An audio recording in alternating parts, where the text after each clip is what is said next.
Hello. Let me see. Where can I? Oh, what? Ah, there we go. And you know what? There's crap on my webcam. That sort of helped, I guess. Let's see. Twitter.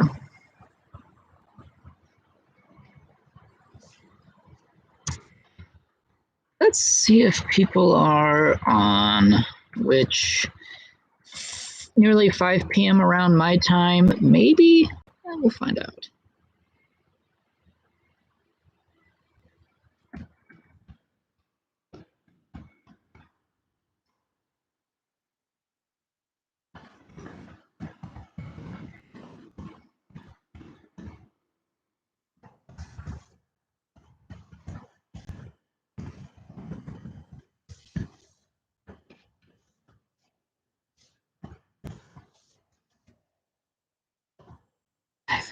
I think this might actually turn into a problem. I may or may not actually read some of this because the sun is. Oh my goodness! Yeah, the sun is totally playing around with that. Let me see if I can adjust the 93% battery.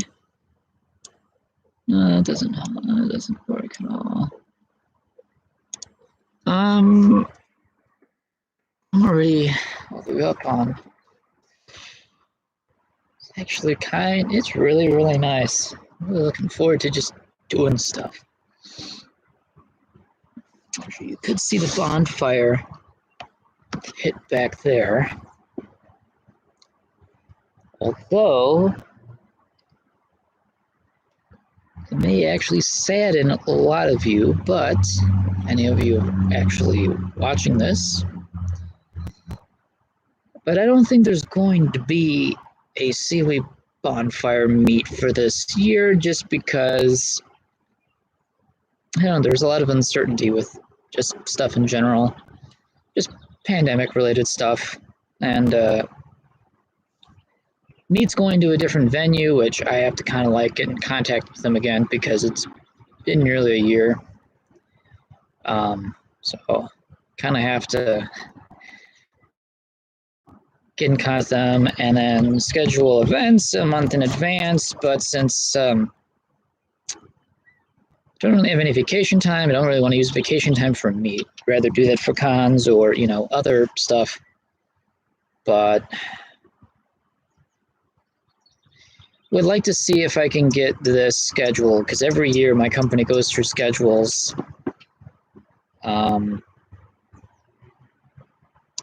Every year you have to bid into your favorite schedule, which I think is kind of silly. Although, yeah, it gives you life choices to pick whatever schedule you want to do. If it's morning, there's only morning shift or there's night shift. There's no in between. You start early in the morning, you start before noon, or you start afternoon. That's technically it. You really get much choice. And the days, you do get a choice, but not the hours.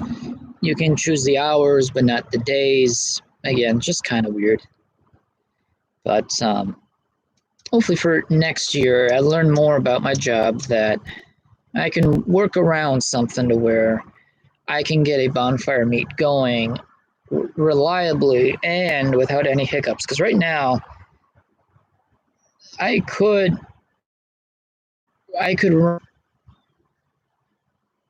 one or two meets, and then all of a sudden, what happens if something else, goes wrong in this country regarding the pandemic, where all of a sudden, spikes in cases, because this is the 13th of May. There's only 37%, I think, from NPR, because I was listening to that just recently.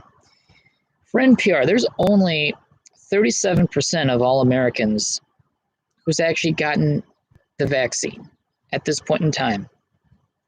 I don't know if that's 1 dose or 2 dose, but they say based on numbers on people that have at least gotten the 1 vaccine, only 37% have actually gotten it yet. And that doesn't inspire much confidence. That the CDC today makes a mention that, oh yeah, um, you can probably not. You could make it optional to wear a mask indoors with other vaccinated people, which is fantastic. If you don't know who's vaccinated or not, I don't know. It's just kind of it gets tricky, and at that point, you're better off just wearing a mask for the time being. I don't mind wearing a mask. The only time that it sucks is when you're driving a bus for 10, 12 hours a day and your face gets warm. I pull it down when there's no one on my bus. But when there's someone on my bus, I pull my mask up because you know what? The engine's sitting right next to me anyway. I'm warm all the time, so whatever chance I can get that my face is not just warm all day, it's mostly the right side of my body. But so yeah, I'm hoping 2022 my bonfire meets should come back because you know what? I miss doing them. I miss seeing a lot of locals, miss seeing a lot of friends. Would be fun to bring them back. So, yeah, for those that have been asking me for a bit, I haven't made it really official, but I guess saying it on here might. But I don't know. It's there's a lot of uncertainty in the air right now, whether if I should do it or not. And to be honest, a lot of the other state organizers for meets and whatnot have also agreed that you're better off waiting until this still kind of blows over. For the most part, people will more likely do their own things until that time. Bonfire meets will come back. Just for now, as much as I hate to say it, but 2021 might be a bust of a year, at least as far as that's concerned. It's so much so for the number of people that show up, which when you get 70 plus people show up to a meet, outside's a safe spot, but when you get them all bunched up together in close proximity, it'd almost be having a meet inside the house. It's just, I don't know, it seems safe, but you want to make sure that you take precautions because you as a state organizer for events, you are somewhat responsible to what actually goes on. It's an unwritten rule. But if something goes down in your meet, you either got to own up to it, fix whatever is going on, or, be laughed and ridiculed that you've done nothing for something that you've run.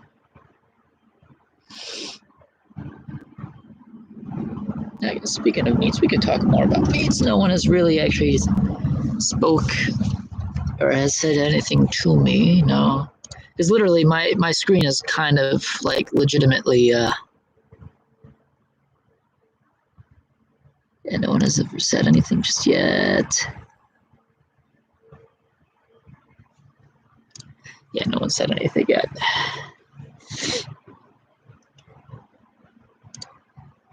Like a few things on Twitter and then head back. Yeah, it'll be hard enough to know if someone actually mentions anything to me, but I'm just going to ramble around because you know what? I may as well. It's a nice day. I'm probably not cold. Took my second dose vaccine today, and right now I'm still feeling very good, but I would rather have taken my vaccine on Saturday on my weekend off because I work Saturdays, but I work Saturday morning. So I was never given that option to take it on a Saturday. So Thursday it was. But I still work Friday and Saturday, which if I feel good tomorrow, I might go into work. If I don't feel good, if I got a fever of like 100 plus, soreness, yeah, I could work with soreness. Being sore doesn't really actually bother me because I've done that so many times in the past that it's just nothing new.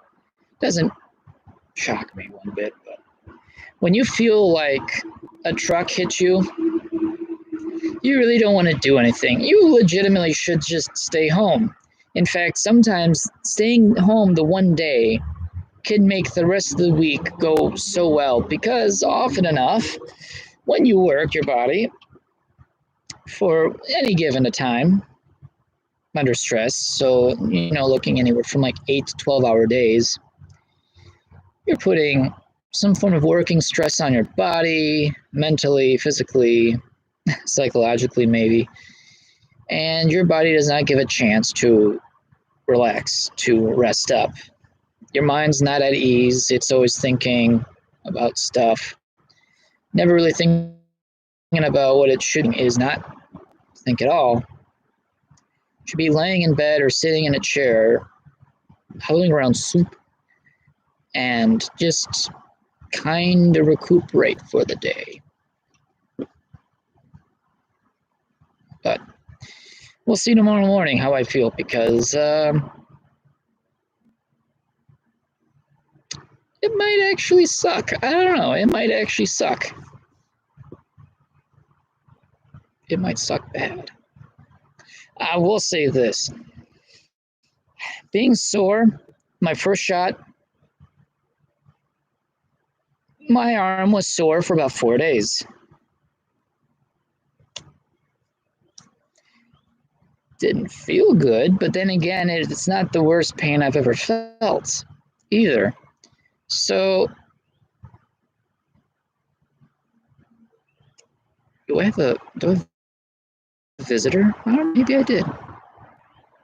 Maybe. I'm not sure. But, when you drive a bus, you're driving other people within your bus. You're driving a really expensive bit of equipment. You're driving a 3-ton missile down the road. 3 or 4-ton missile. And if it makes you exhausted, you probably shouldn't be driving. Even any vehicle you shouldn't be driving, but a bus in particular, no. I don't want to be a video example of our safety meetings, because in our safety meetings, we have videos of bus drivers fucking up bad, or other drivers fucking up bus drivers bad, which don't ever want to be used as an example of what not to do behind the wheel. And often enough they say, well, if you're feeling tired, you're feeling sick, you shouldn't be behind the wheel. But in my company, for some odd reason, we don't actually have sick days, which just kind of blows my mind. Like, oh yeah, after 1 year, they give us 2 weeks vacation, which, you know what, like my old job, that's actually kind of adequate. I like that. It gives me, a chance to get the hell away when I want to. Can use it whenever I want, so as long as maybe not many operators are out, which compared to my last job, I'm just going to segue a little bit. Compared to my last job, only one person from my department could be off at any time, which kind of blows, because once you take a day off, no one else can, unless you call in sick, which even worse off, sucks. But then again, we've experienced days where people were either gone on vacation, sick, and had a car accident the same day. So that's 3 people gone, and we still got our days done, which I just think, and also too, we were operating on half the staff that I started off with. So frankly, I don't think it was well warranted to have only one person off when we were working with a group, but at least with a new company, looks like you can have 2 or 3 or 4 operators out at one time throughout the course of the year on a day or something like that. And I count 41 driver operator cards. So there is plenty of us out there in the world, which really is Milwaukee County. So it's not to say that there's a day off that I would rather have off. I'm screwed if someone else takes it. No, I may have a chance to snag that day as well. Granted, if there's not already too many people taking off that day, I just find it strange that you're not given a sick day. You are allowed 3 days off, and then on the 3rd day you have to have a doctor's note to say, oh yeah, I'm sick, this is my reasoning, this is what my doctor says, there we go. And you're supposed to fax in or scan and email a copy of your doctor's note to say, hey, look, I'm actually sick. Lay off. Or lay off me.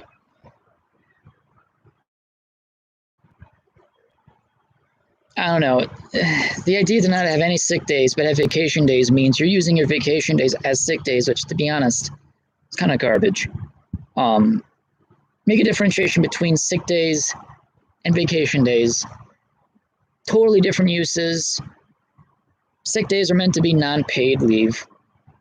Granted, they say you can take off at least once a month, but I got to get that in writing to make sure I don't fuck myself over because of that reasoning. But apparently in my industry, whether you show up late, which I never have, but if you end up showing up late or felt crummy one day, you can take 1 day a month and it will not count against you for the entire year because you can do it once a month. That is literally 12 days a year that you could take off, which, to be honest, if that's really the case, that's your sick day, is literally using that 1 day a month, which, okay, that's kind of, it's okay if you think about it. That's 1 day, but make it count. And I've been working since 2009 or 2010. I forget when. But in that amount of time, so that would be, okay, 10, 11 years. And about 10, 11 years that I've been working in the workforce, I've only called in, actually, no, twice. I've actually called in twice in 11 years. When at my last job and the job before then, both being horribly sick, I felt ill. And since I never really took off any days being sick, yeah, there was unpaid vacation time, but, I set it, 2 months in advance to make sure that, I would get it and they knew about it. And otherwise I'd work for the rest of the summer or rest of the year or whatnot, because of course you do need time off. But when I said, hey, I don't feel good, actually both times in the middle of the day, I never called in. It's always showing up to work, feeling really awful and say, you know what, I can't go on like this for the rest of the day. And then asking the boss and say, hey, I'm not feeling good. Could I have the rest of the day off and just come back tomorrow? And I never had anyone refuse me the 2 times to just go home, sleep for the rest of the day, come back, and actually feel incredibly well the next day that, you know what, taking off even a half day actually felt okay to me. Even the last time that I called in was December of 2019. Got sick pretty bad for 3 weeks just before COVID. It was actually the last time I officially got sick before COVID. Worst 3 weeks of my life. Hell, shit. If COVID would have happened in 2019, who knows? I could have maybe had it. But then again, didn't come from China, though. Came from a Robitussin bottle from a Ruby Tuesdays that Kurdan forced me to drink because I had an upset stomach, which honestly needed food instead of Pepto-Bismol or something like that. But having sick days, especially in times like today, you want sick days. In a world like today, pandemic ravaging much of the whole globe, Brazil and India spiraling out of control. I think I haven't looked at the statistics lately in the U.S., but I actually haven't been paying much attention. But I think we're doing okay, but that's what I think we're doing. No, I'd like to think so. But, with the influx of people wanting to get vaccinated, I think this might be going good. Okay, that's quite incredible. But only 37% of people have actually got vaccinated so far, which means they're going to actually be putting doctors in rolling stations, and they're going to be going to house to administer vaccines to people who don't have the means to get themselves to Walgreens, CVS, wherever you get your pharmaceuticals or your prescriptions, really. And man, it just got a little bit cold. Oh yeah, the sun is hiding behind a huge giant ass cloud. I actually like the warmth for a short bit. Um, you know, again, say with the fur meat, yeah, I could do fur meat. I'll certainly be doing uh, photography. I want to do photo shoots this year, do something I've been wanting to do for a while, and have fun because it's going to be outside. So, of course, we know it's going to be safe. Small group. So, really, I'm not too concerned. Disc golfing. I like disc golfing. And you know what? Outside, small numbers, you know what? We're going to be well spaced apart because all of our throws are all over the place. So, normally at the concrete pad, we're all bunched together. But once we start throwing, it's all over the place.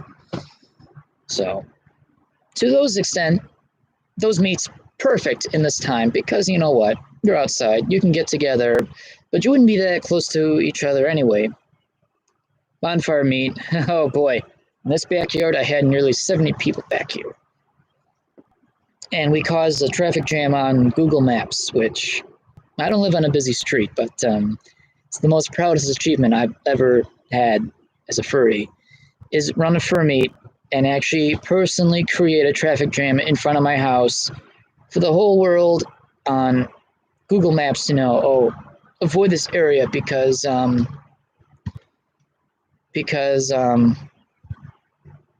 yeah, furries and their meats. So sick days would be nice.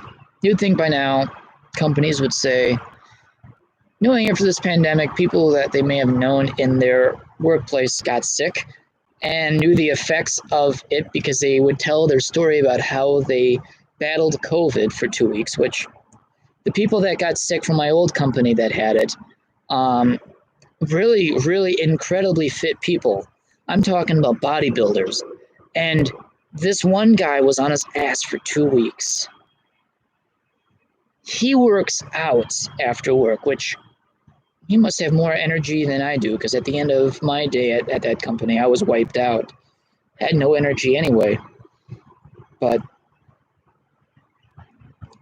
just pushed him on his ass, just totally out of breath for 2 weeks, struggling to breathe. And yeah, he's the most fit person I've ever met.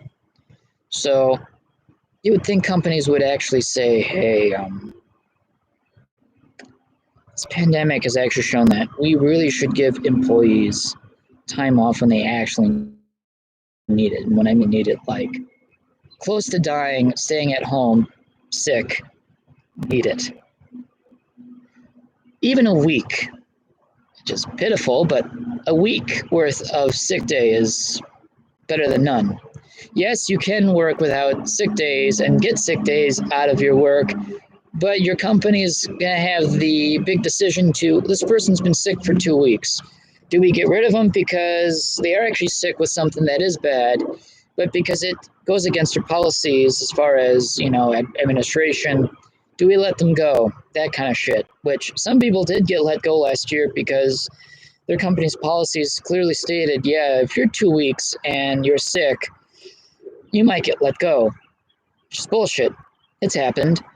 Some companies would stretch their own administrative rules to say, hey, this is unprecedented times. Let's not be assholes to people. So they became less of an asshole to people. Which corporations are kind of assholes to people, but I've noticed that now with coming from a small corporation to a big corporation, I don't know. Don't know enough about my company right now. Seems okay. But at least they seem to know how to take care of people to retain them. Let's see. How many people are on there? Just one person. I don't know if that one person is just me or someone out there, but if it's someone out there, hello. So, just been trying to find a bit of time to get working on film photography, which I've been saying for months, which it's not like a broken record. But I do realize working 12-hour days, by the time you get home and you want to do something, you really asked to do much of anything. Oh, sweet, I got 2 people on board now. I don't know if that's including me or not, but you know what? Hello. But when you work, now the 10-hour day is something I can handle because that's my shift is 10 hours. But working 12, it's like, well, there goes my evening. I get home. I may have about maybe 4 hours to myself, maybe less than that, depending on the time of day and when I'm supposed to come in the next day because it always changes, which I find bullshit. Why it's not one set time, but whatever, I guess. It pays me good money to do so, to do what I'm doing. Really good money. And it's only going to get better from there. So finally feel like I'm actually going to get taken care of by a company.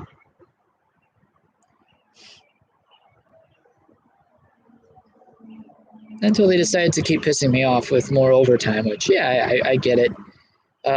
Not enough drivers quit, whatnot. Okay, all right, you can pile a little bit more on me. Means my paycheck is going to be pretty good, so why not? Take it while I can. Take it while I can. But there's a thing called burnout, and been working overtime 12-hour days for 2 months. Money's great. Your social life during the workday sucks. Your days off, perfect. You get the whole day off. I could work my days off, but I did it that one time, 6 hours. So 6 hours of overtime, technically. I got 2 hours on top of that. So I got overtime on my overtime, which I find bullshit. But I guess that's what it is.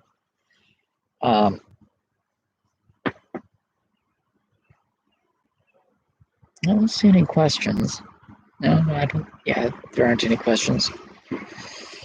Oh, so much dust on my computer because it's never really seen the outside so much, and I don't realize how dusty it actually is until they bring it out. It's like, oh boy, it's all dusty. I had to wipe it. Had to wipe the screen off just to not see the filth. Yeah, my room's kind of a bit more dusty than it should be. Although, frankly, I think maybe the filters, the HVAC filters could get changed out. I don't think we did that last year. Might be worth changing out the filters while I have it in my mind. But anyway, enough about me. It's enough about work. What else do I want to talk about? Let's see. Well, who are you talking to? I have no idea. I'm just talking to the ether right now, talking to the wall. Just literally bullshitting my way through a stream because I figured maybe people might be out and about. Bitch inspector. But anyway, hello. Ask me a question. Ask me something. But, and they must have left. Hey, at least I can read the screen. Not so sunny. I think for the most, I don't know if there's a way to have multiple people talk on a stream. I don't know. Or I may have to play around with, may have to play, oh, you did not leave? Sweet, okay, then I'm not totally alone. So, yeah, I don't know, maybe play around with Discord and get more like a video chat group thing going on. Used to do them a lot back in the day. If anyone remembers Tiny Chat, just us. Sweet. Well, thank you. If anyone remembers Tiny Chat back in the day, talk about a car. Talk about a car? All right, let's actually talk about a car. Chevy Vega and Chevy Monza, same platform. Thought for many years there's two different cars. Nope, same damn car, same platform, different body. And the Chevy Monza 75 came out with the smallest Chevy small block size since 1955. If you're a nerd about cars, you might maybe know what I'm talking about. And if you are, awesome, then you might follow along. So, Chevy small block made since 1955.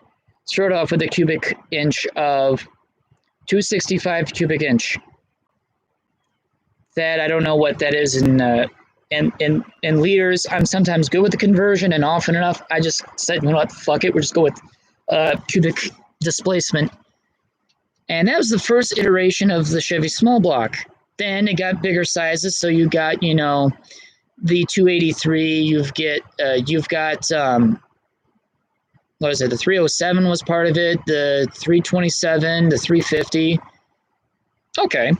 However, Chevy decided to make an even smaller Chevy small block than the 1955 version to fit in its small, compact size Chevy Monza. It was the 2 cubic inch, and they only introduced it for 2 years. Well, they only offered it for 2 years.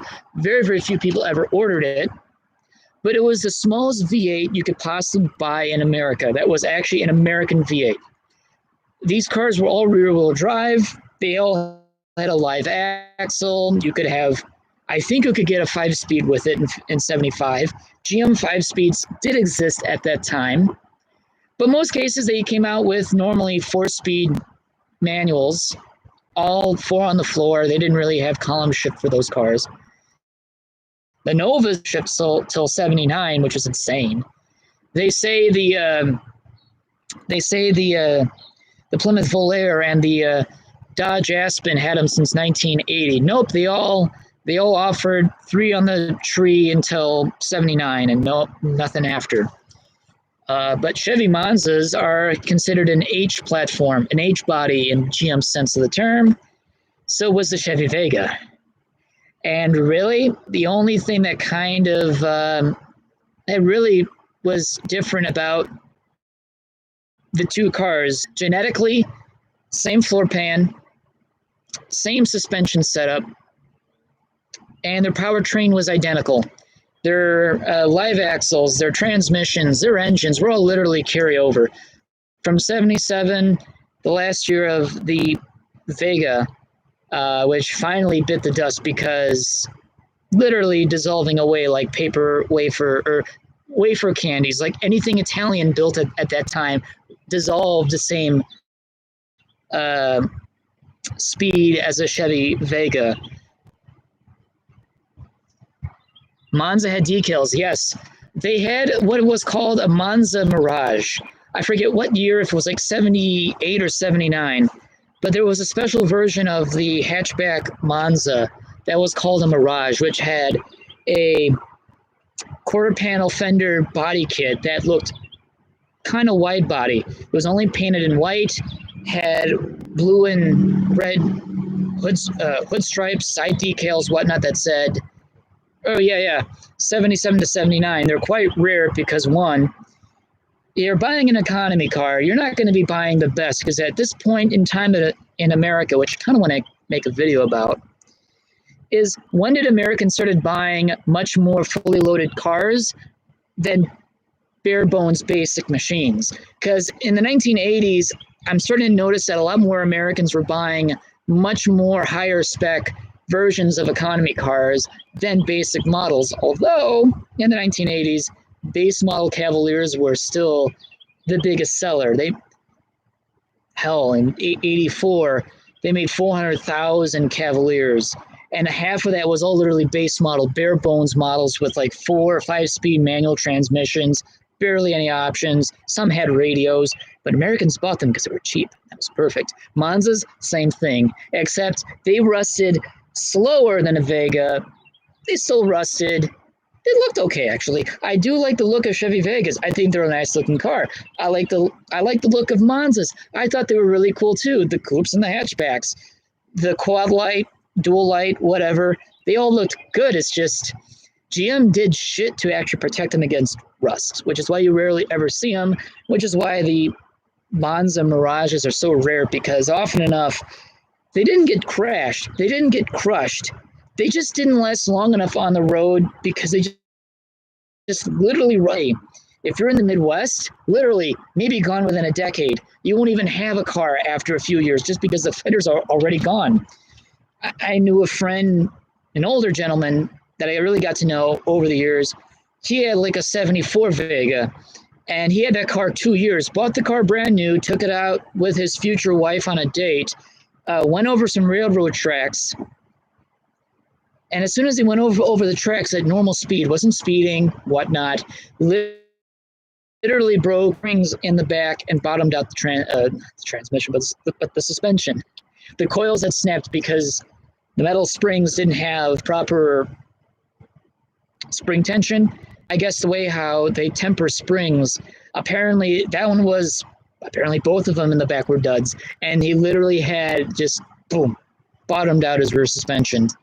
And apparently the fenders were already gone by 6 months' time, which sounds like an exaggeration, but kind of sounds about right for Vega. I think by 75, you could buy a Vega and not have it rust at record time. And by 77, Vegas were actually still good cars. It's just their reputation for being rust buckets kind of eventually killed them. Here's something, let's see. It wasn't profitable for imports to give the U.S. the top models. Any top from Toyota or Honda, etc., you could get in the 80s in the U.S. was mid-range in Japan. Yes, exactly. Japan had so many weird trim levels, options that we never got in the States. Whereas in Australia, they got even the most bare basic shit that even we didn't get that was considered bare bones. Like in Australia, Honda or a Toyota could have rubber floor mats, not even carpeting, just rubber floor mats. Whereas here in the States, a Corolla and a Civic would seem out of place in the United States by the 1980s if it didn't have carpeting. So in different markets, there are different expectations. But yeah, in Japan, you could get a lot of cool shit in Japan, which I'm kind of jealous. They had a lot of cool cars in the 80s. The 70s and 80s were a good time for any manufacturer, but Japan was at best Japan at that time. Oh my God, Tercels. Oh my God, those are fun little cars. And in 83, those were front wheel drive at that time, because from 80 to 82, they were considered the Corolla Tercel. They weren't a separate brand, a separate model until 83, and that's when Tercel became its own. And I believe front wheel drive at that point, or maybe it was front wheel drive in 1980. I don't know. But rubber matted floors for it to sell. You know what? Yeah, I could see that, because they're a basic car, but you can dress them up. I'm very sure carpeting was an option. Now Saturn.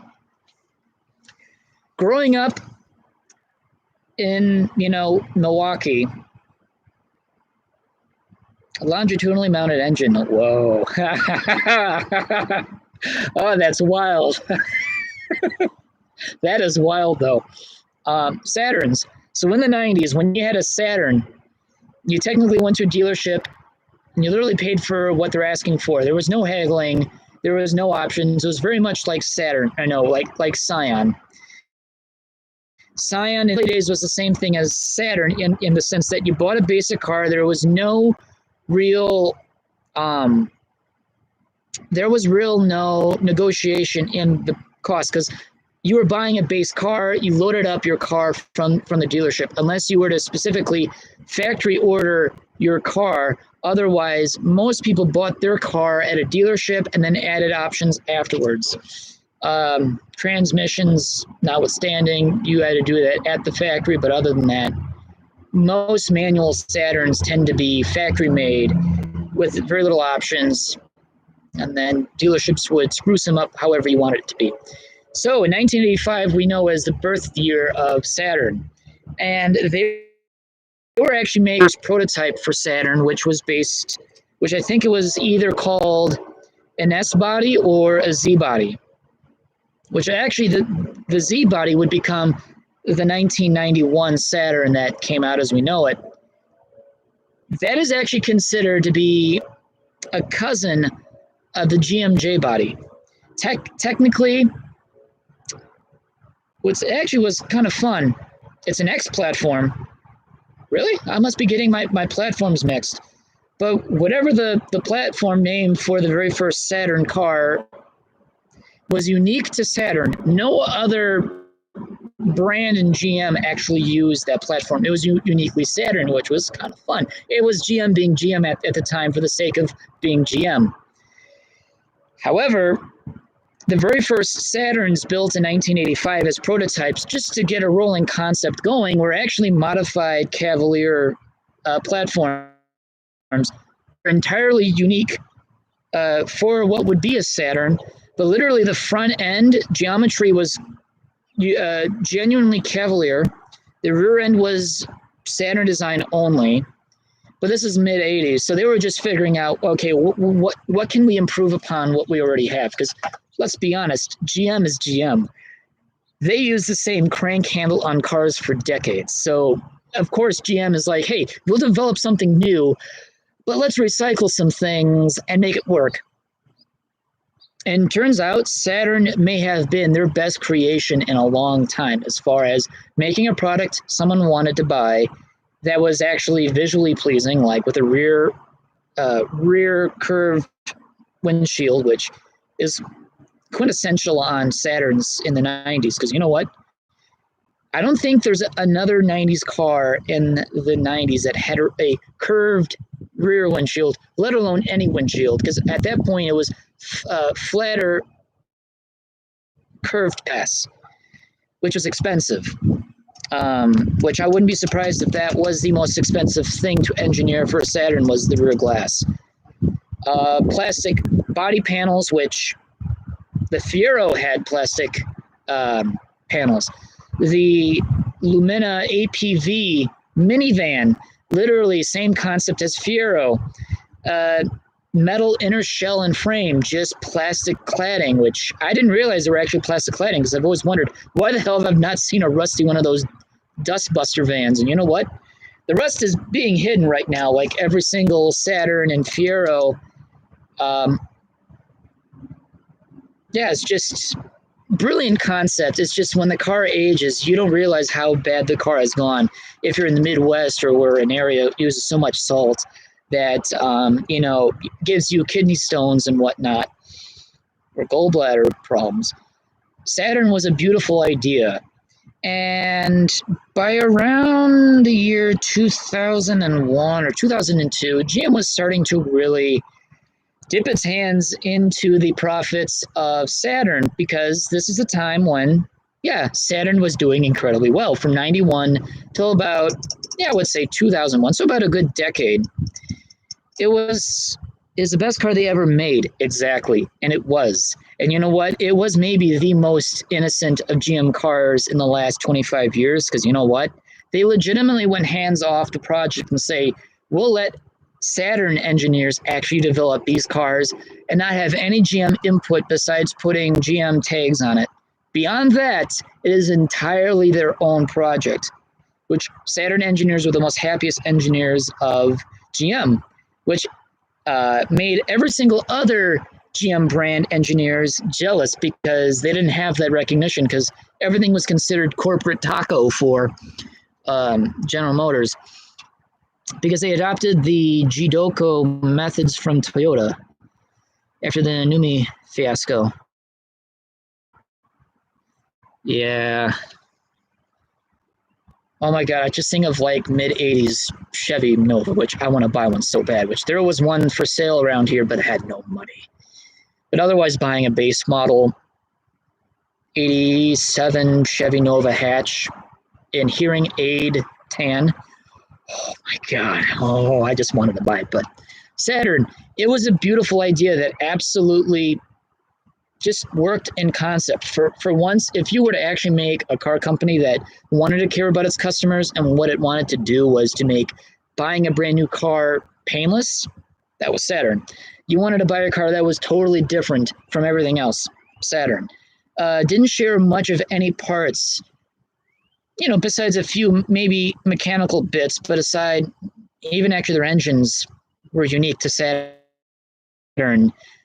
Bearings and whatnot, brake pads, probably were GM stock, but for the most part, a lot of parts on a Saturn were quite unique to Saturn only. And in the 1990s, if you had a Saturn, oh my God, you were the bee's knees on the block. Because when we referred to families in the 90s, we often have said, oh yeah, the Robinsons across the street. Oh yeah, the one house with the Saturn parked in front. There we go. It had that kind of class conscience thing going on, that if you bought a Saturn, you were hip, you were cool, you had new age fashion senses and style and common sense, because you ended up buying a bare basic car. By buying the car at a base cost, you wanted air conditioning. Dealership will add air conditioning for you. You wanted power windows, good. They'll give you power windows and probably power locks, because that often enough came with the same module. You wanted alloy wheels. Well, that was very easy to put on. Most of GM products, you could option off at the factory, get what you want. And if you wanted to add a few bits more, you could, although by the 1990s, optioning out a car like you did in the 60s didn't really occur much anymore. Pinsky tried to buy my Saturn in 2009, but GM just shut him down instead. Yeah, I was kind of ashamed to see Saturn go along. Honestly, the same with Oldsmobile, and I like Oldsmobiles, but I'm more a Buick guy because I got a 67 Buick, so I'm kind of biased. But I like Chevy. Really, I'm going to say this right now. I like older GM vehicles. The last GM vehicles they made in the last 15 years doesn't really actually impress me all that much, because it turns out they're all making junk. They're good-looking cars for now, until they age, they break down, then you're fucked. Whereas GM cars, even 90s Cavaliers, which were rust buckets, did not want to die. Unlike cars today that you give them a chance, they will die. They will want to die on you. But, hey, you have an older GM vehicle, I think you're doing a lot better than a newer one, because, I don't know, it just seems like there's issues left and right about them for some odd, weird shape and form. Electrically, GM died in 2002 because their electronics just got bad from that point on. Then their metal quality, their cars and trucks are rusting a lot more faster that I noticed, at least in Wisconsin. They're rusting a lot more faster. My Cavalier, my 96 Cavalier by 2012 started to rust. Solid car. Started to rust in 2012. Then fixed up the body just a little bit. Mechanically, perfect car. Interior, a bit worn because it was a car bought brand new by my folks and it was my car. Flawless. Everything worked. I blew out the speakers, replaced the speakers. There we go. You know what? That's the only thing I changed on the inside. Fixed the remote trunk release. That took a little small plastic kit online just to kind of like put back into the trunk lock thingamajig. I don't even know the technical term for it. And that worked just fine. So interior wise, not much. Suspension and body wise did a lot of work to them. My mechanics after a while told me not to bring the car back because they were getting sick and tired of seeing it all the time. Look, I love the cars, just didn't save money fixing it. My Cavalier did rust in half, but the engine never died. Granted, it was going on its fourth head gasket. It's one thing that a Cavalier and any J-body did well was blow head gaskets because of the old 2.0, which was originally the 1.8, then became the 2.0 in the 80s, or 83, really. Chevy only had a 1.8 liter engine, and 82 in its first year, and it was lethargic. But amazingly, 6 horsepower could make the difference in 83, and upping it to 0.2 liters. And then in 92, they had the 2.2, which was what I had in my car. Then the 2.4 was a lively engine, but made 30 more horses, which you could probably feel.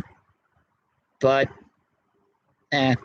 Cavaliers a great car. Absolutely love them. It's just working on them just scares me. But anytime I see a Cavalier, I have good feelings. It's much like seeing any early, and that just reminds me of my childhood. Like, oh yeah, those were the days when everything was plastic and nice. You didn't see a blemish, you didn't see rust, but if you took a hammer to it, you just smash it. Your Saturn did not want to die, and you drove it to the junkyard. You know, my dad had a 74 Buick Century. It was a Colonnade coupe. And if you know what a Colonnade coupe is for GM terminology in that time period, you know your stuff and you're a nerd, and that is awesome. He had the 67, which she ended up keeping because that was the one car he could not kill. Neither was the 74. And the 74 was much more rustier. Probably wasn't worth saving so much, which was kind of a shame, but you know what? Looking from pictures, which apparently was around when I was growing up, but I don't remember too much of it. So he may have hid the car from the rest of the family because it may have been an embarrassment to the whole city block because I had never seen the car personally. But he said that car purred like a kitten to the junkyard. It ran fine, drove fine. It was just getting too rusty. And he said it was a shame that he had to drive it to the junkyard because there's nothing else much you can do about it. And GM was good at one thing. At the time, 1990s and prior, GM made some good vehicles that actually wanted to be driven to often enough to the ground, and often enough you can't do that with some cars. Especially if they're body on frame, body would go away, but the frame would still be good. I don't have a floor in my Skylark, but I can buy a new floor and weld it in. That's what I'm hoping to do in a few years. Besides that, car is in fantastic shape. And it's hard enough to drive an older GM car into the ground just because they may have been built cheaply because, designed to be built with ease. They actually turned out to be really fantastic machines because they were just simple.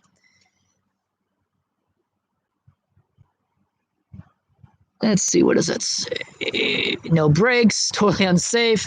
Every electrical thing was broken but fired up every time. Eternal runner. You know what? That was like my mom's old Century, an 02 Century. And remember when I mentioned that GM's bad year in terms of electronics failing was 2002, and got better since then, but never really recovered the same. But electrically, that car had problems all over the place in its final months. And until I think one of the engine control modules actually ended up frying and then killed. Well, they actually didn't kill the car. It just blocked it like a block of cheese. You couldn't turn it. Mechanically, it can run. It's just once that engine control module went, game over. You ended up having to find another module that wasn't totally cactus. And often enough they were, because that's how you end up finding junked ones. Is reason why these cars came to the junkyard was probably because one of them just fried. But that car had a lot of electrical issues. But for the time being, it ran. The rear brakes went out. The wipers no longer worked. Had total instrument cluster failure. Whole bunch of good stuff. Window regulators going on it. Like it was going out of style. It would have been better off converting it to manual windows. Just drill a hole in the door card. Find a way to establish manual cranks, like crank assembly.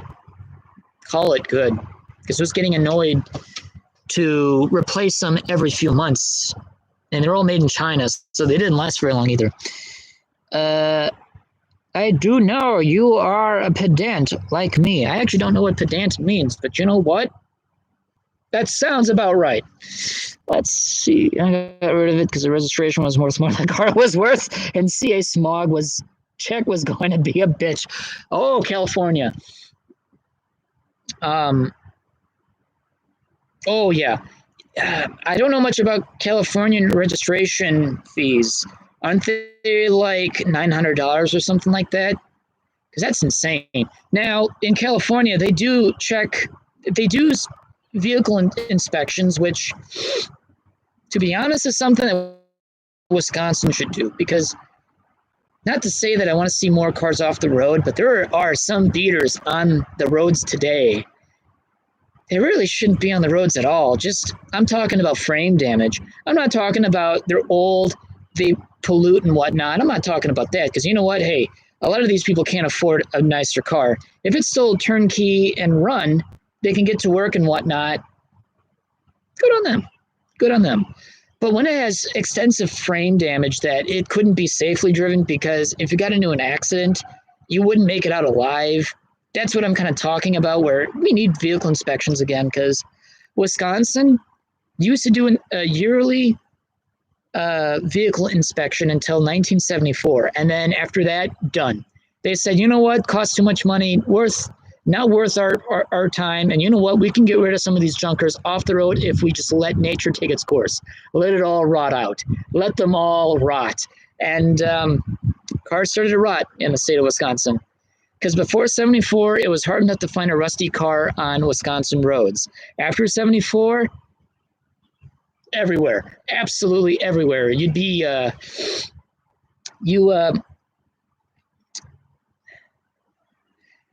you can't fling a dead squirrel and not hit a rusty car here anymore. It's incredible. Let's see. Oh, and then smog check. Wisconsin used to do smog, not to the degree that California probably does. But we did tailpipe exhaust emissions in the state of Wisconsin until 2012. Then after that, it became all diagnostic port from that point on. The last time was 2004 was in 2013, but after that, the smog testing station was literally closed down for good. They repurposed the plant. It's now being used for something else. And my Cavalier at the time had a longitudinal rip on the bend pipe from the exhaust manifold to the flex pipe underneath the engine. So it sounded like it had balls, but it was gutless at the same time because of the rip. It sounded great. Didn't do much good anyway. And, I thought I wouldn't pass the smog test that year, because I knew it was loud. All the harmful emissions was coming out the front of the car. So the guy decided to put the instrument down the tailpipe to measure all of the harmful pollutants that a car would normally emit. Then, dumbfounded, I saw his face, kind of like his jaw would drop and whatnot. His eyes would get a bit big, and he turned to me and say, "Dude, your car doesn't pollute. Your car doesn't pollute at all. Like, it's not producing any emissions. I gotta pass you, man. This is incredible." And didn't pay any attention to the massive exhaust leak that was coming out of the front of the car. So he passed my car when it probably shouldn't. But I ended up fixing the exhaust pipe anyway. And the following year, it became all OBD2 based testing. And at that point, it was no longer a worry. So let's see. Friend drives an 02 Century, total shitbox, but works like a bottom bitch on a Friday night. Oh, you know it. Buick made some good Centuries from 97 to 05. And you know what? They're still being driven today. They're all rusty and, falling apart in a lot of cases, but they're holding well. They still start. 2002 is a bad year for electricals, but for the most part, mechanically and even electrically, for the most part, they're okay cars. They work fantastic. You start to realize on the interior they look a bit dated as far as like cloth material, because boy, growing up I thought, wow, this is a really cool car, and then now looking back it's like, wow, that's like some really basement garbage level fabric that they kind of used, because it looked great brand new, and the more you use it, it's like, whoa, this is like sitting on old worn out jeans that had been dirty for 20 years and you never washed them. However, it's clean, but they're so worn out, they just look filthy. Just really, really weird. My 96 Cavalier had similar feeling fabric for the seats. The seat fabric looked fantastic. They were comfortable. They looked like garbage, but they were clean. I kept a clean car. But yeah, bottom bitch on a Friday night. That's a good way to describe any century from that time period. Let's see. They're unreasonable. Car has way too much power. Oh, I'm sure.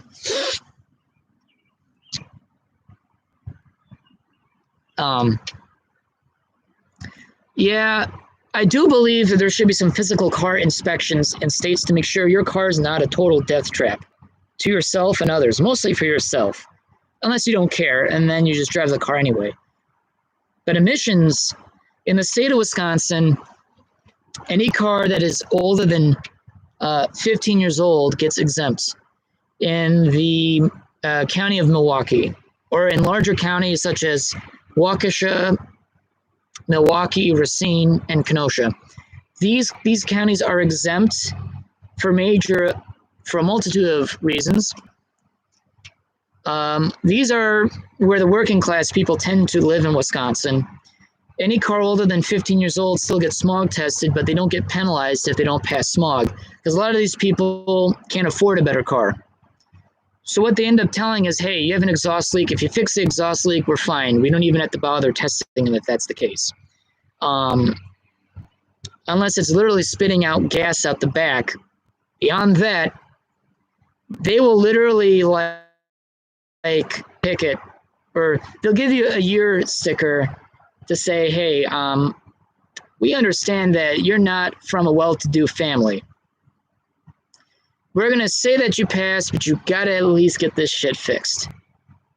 And they only will do the bare minimum, but that's enough to get the car to get them from point A to point B, because that's just what it tends to be. But there's some unreasonableness with smog laws. At least in the state of Wisconsin, you could start smogging your car after 4 years, meaning tested. You have 4 years of no testing whatsoever to drive your car around. Then by the 4th year, you are required to be smog testing from that to the 15th year. Then after that, it's still considered OBD2. So even cars made 96 and after are still being tested, but it's more like a routine thing to make sure you're not producing too much, I don't know, mercury in the air, making sure that it's not overly smogged, because a lot of these cars anyway, but at least they're not like literally oil burners, although they pass those too. So actually, here it's lax. I just wish they had more actual it's inspection as far as actual structure is concerned. What is this rust you speak of? I am so glad you've never heard of rust, and I hope that you never get to see rust, because it's not fun. Rust is a constant issue in this state. The most rustiest car you would want to buy is any Chrysler product. If you live in the state of Wisconsin, you buy a Chrysler product, within about 2 years, your quarter panels are already bubbly.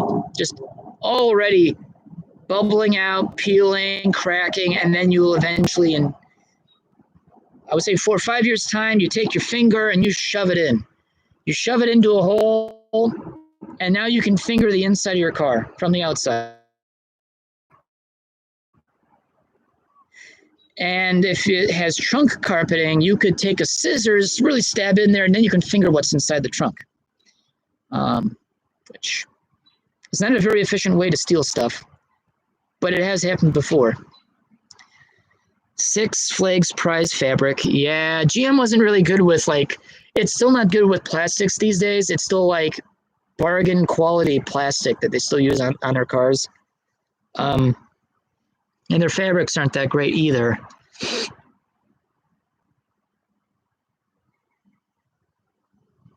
You're in Wisconsin. Did you go to a Quadrifer? I was actually wanting to go to a Quadrifer in 2019 until I bought my current car and then became broke, because that's what you do when you make an impulse buy. Is you buy a car by putting $5,000 down and thinking you have enough money in your bank account, then you realize you had $1, so you become a dumbass. Then all the people you say you were going to see at a quarter for, you telling them, no, because I'm a dumbass and I got $1 to my name until next week. So yeah, I could have maybe gone to a quarter for. I probably should have, knowing, pandemic, but you buy a new car and you do the responsible thing of spending all your money. So it's much like buying a fursuit. You want to spend as much money and then, curse yourself when you pay rent the next month or so.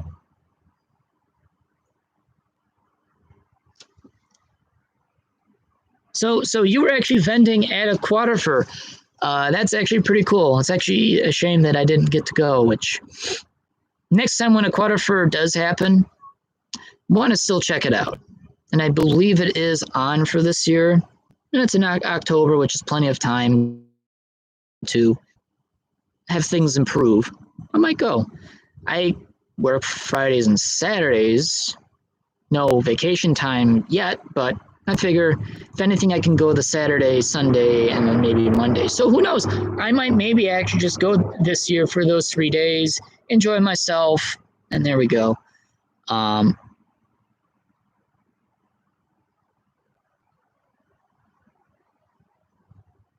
It was fun, and then it was janky as fuck.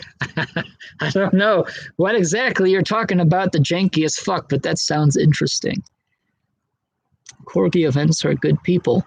I've actually never been to any of their conventions. I know they do Golden State, Denver, of course, Quadrifer. They also run AMKey or Anime Milwaukee. Been to Anime Milwaukee. That was fun. I've only been there once for about 12 hours. Didn't really get a room, just hung out with friends in the lobby.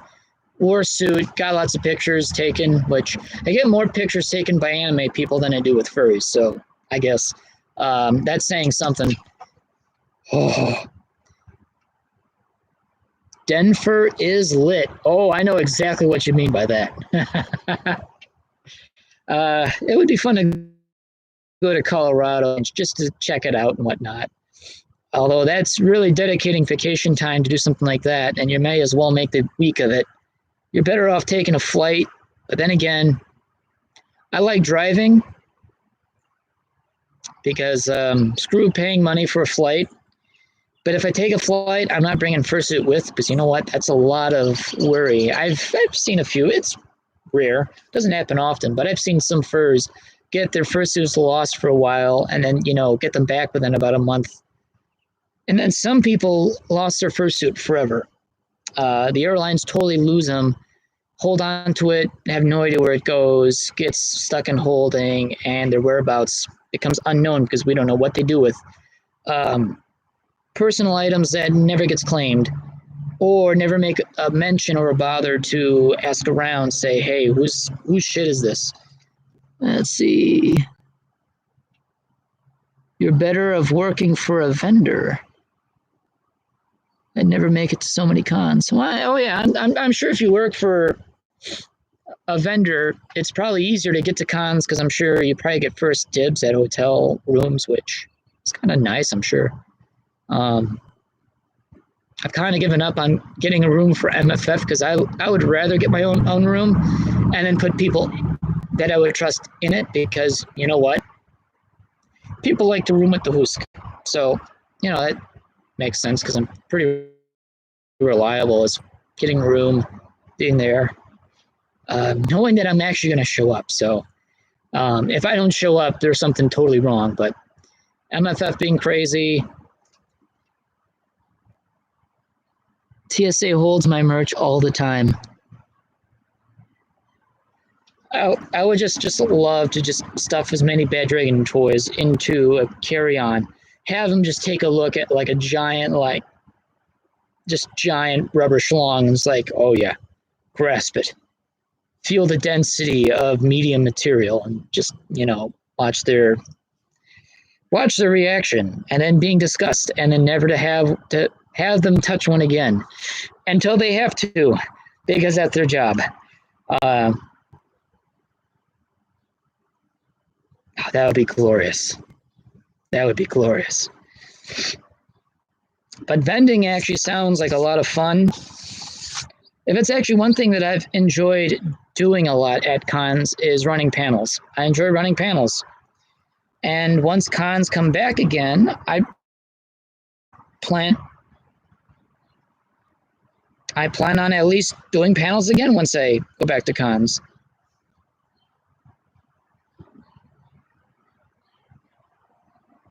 Never waited more than 12 hours to get it back. You just need to know where to go and what papers to fill out. A lot of work. Vending, that is. Huh. Nice. I mean, I went on a lot of international flights throughout time and never had anything lost along the way. So really, airport travel is pretty good when it comes to getting the stuff that you bring along with. But I have heard horror stories of people and their fursuits totally going separate ways and almost taking them months before they actually get a chance to get them back, because they're in one part of the country. Then they have to even pay to get some of them. Like some airlines don't even have the courtesy to accept their fuck up and say, hey, we're sorry, we did this here. We're getting it shipped to you directly.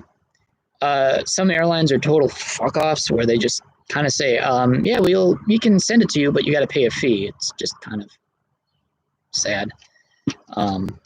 I hear more I hear more stories of repatriation than total loss. I think I've only heard of 2 fursuiters that have actually either lost their entire fursuit in transit, never seen it again, lost only their fursuit head. They had their bodies, they had everything else, but their fursuit heads was part of a separate bag that just got separated and was never seen again. They had the rest of their fursuit, but the head was never found.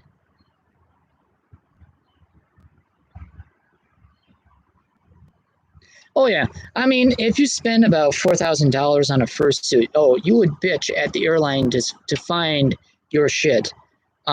Especially when you claim in dollar amounts. Businessman, even better. If you know the business tech savvy ways of how to get through people, you will scare them into doing what you want them to do.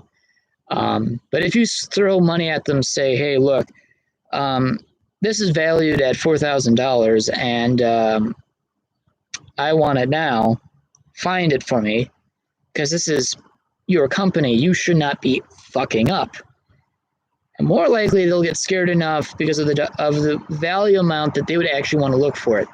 If it was a baseball hat, they're not too inclined to look for it. But if you start throwing dollar amounts at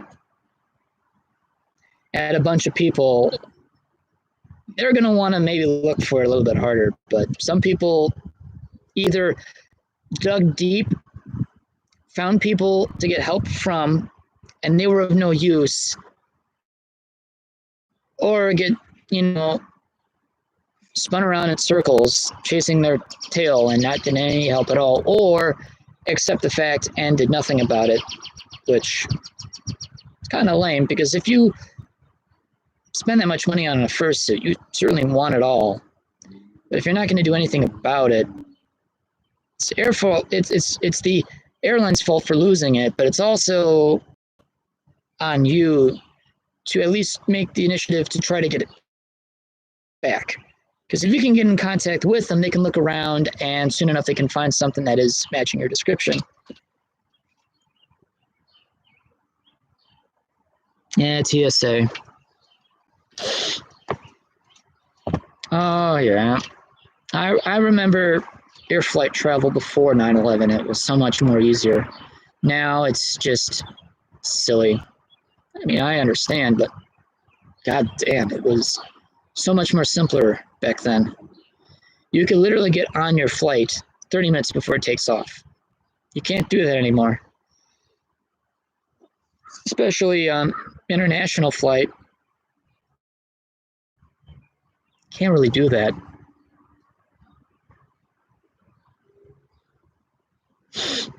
Yeah, I'm looking forward to going back to cons. Would be fun. Definitely want to obviously do First Squared. I mean, I'm literally 10 minutes down the road from First Squared. I mean, I'd be crazy not to go. That's like saying someone being 10 minutes away from MFF. Why would you not want to go? You're already there. Although I think when cons come back, I may just stick with First Squared, Quarter Fur, and probably IFC. Use the other vacation days for something else I'd rather want to do. Although I think the most number of cons I've gone to in 1 year was maybe 5. That was First Squared, Anthro Ohio, IFC, For Reality, and MFF. Yeah, that's the most I've ever actually been in 1 year is 5. I've never made that amount, and while it was fun to go to that many cons in 1 year, boy, wow, it was a lot of planning, and it gets expensive a little bit. Let's see.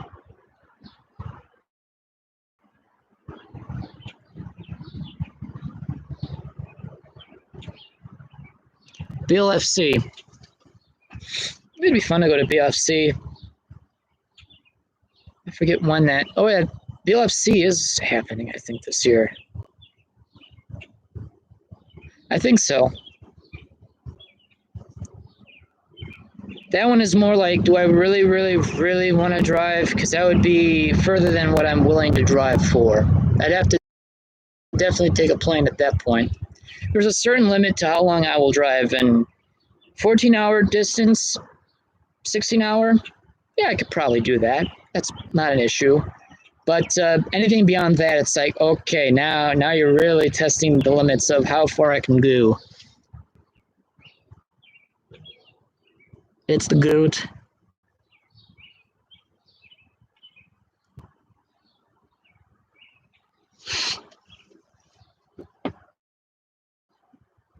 And mostly I just stick around with Midwestern cons just because with the limited amount of time off that I normally get within a year, time does end up being a little bit more valuable for me.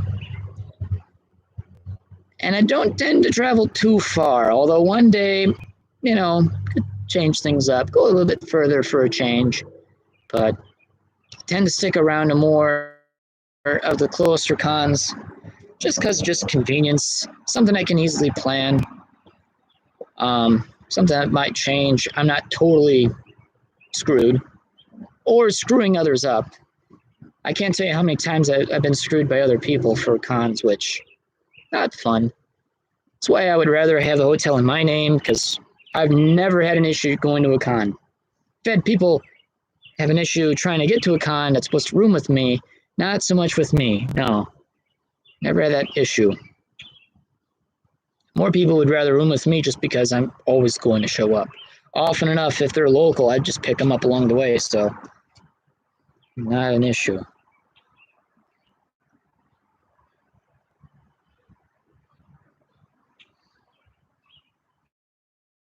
It's nice and gorgeous out.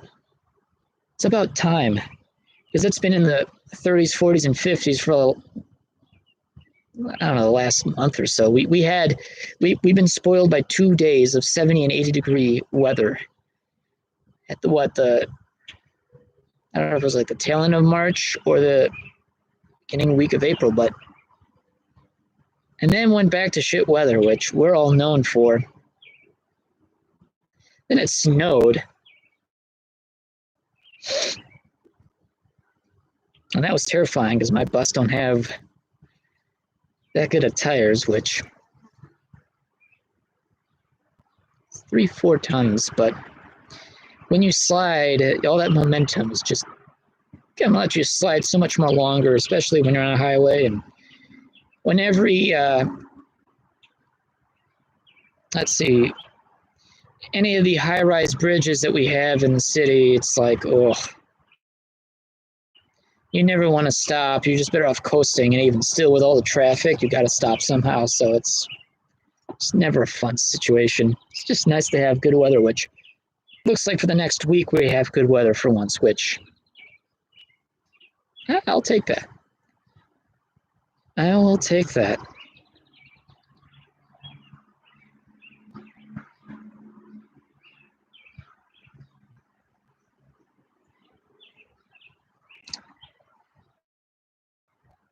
Oh, yeah.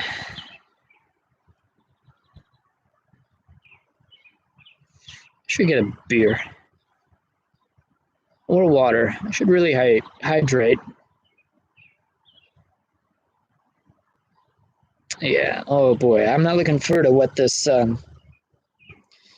what the second dose is gonna do. Because holy moly, they already push 12-hour days on me anyway, and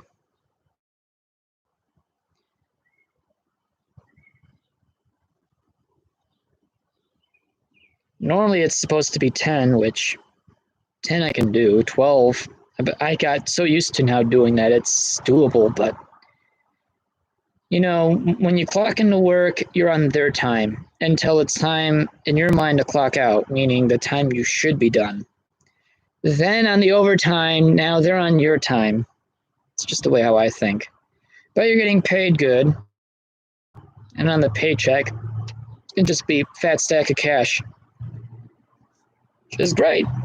For once, I'm actually getting paid for the overtime. My last job didn't pay me much for the overtime that I ended up doing, and that pissed me off. And should have recorded it.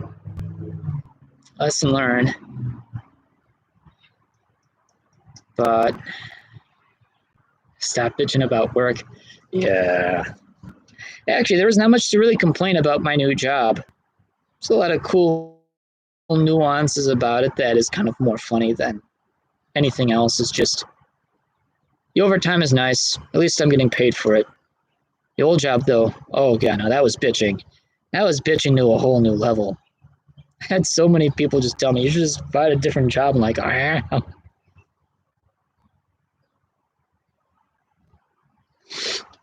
mean, it's a job, but you gotta enjoy what you're doing. It could be the most shittiest type of job in the world, and if you enjoy it, it's not that shit if you think about it. I drive a bus. To be honest, it's not bad. I'm by myself. I don't have a boss looking over me. Most of all my passengers are pretty chill anyway, so don't have to deal with them much. Pay is good. Gotta watch out for the idiots out there, but that's just part of the job. Really, I can't complain too much. There's much more good about this current job than I did the last one. Yeah, it's a dumpster fire. I could just keep adding wood to it because the place needs to burn. And you know what? Better without them.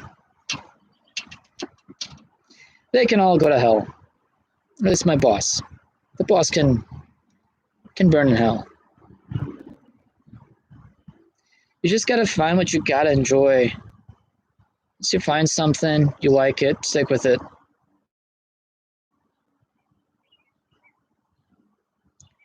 Top coupe. They're talking about my favorite type of two-door coupe, two-door sedan.